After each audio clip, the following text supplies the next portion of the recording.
حقیقت پلس کے مؤسس دوستو السلام علیکم۔ پیر افضل قادری نے تحریک لبیک کو خیر بات کہہ دیا۔ ماضی میں آرمی چیف اور چیف جسٹس سے متعلق دیے گئے فتووں پر بھی معافی مانگ لی۔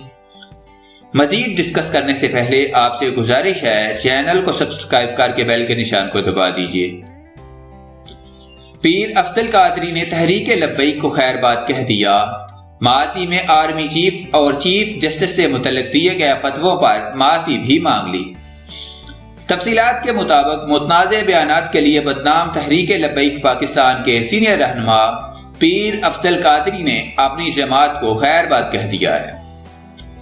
تحریک لبیک کے سربراہ پیر افضل قادری ان دنوں جیل میں قید ہیں، جہاں سے انہوں نے اپنا خصوصی پیغام جاری کیا ہے۔ جیل سے جاری کیے گئے پیغام میں پیر افضل قادری نے ماضی میں آرمی چیف اور چیف جسٹس کے خلاف جاری کیے گئے فتووں پر معافی مانگی۔ پیر افضل قادری نے ماضی میں جاری کیے گئے متنازع فتووں پر نہ صرف معافی مانگی ہے بلکہ تحریک لبیک پاکستان کی سرپرستی کے عہدے سے استعفیٰ بھی دے دیا ہے۔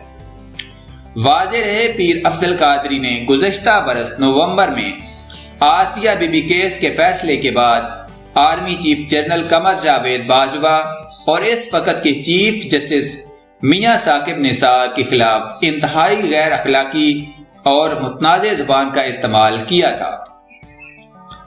بعد ازاں تحریک لبیک پاکستان کے خلاف کریک ڈاؤن کے دوران پیر افضل قادری کو گرفتار کر لیا گیا تھا۔ پیر افضل قادری کو مولوی خادم رضوی کے ساتھ گرفتار کیا گیا تھا۔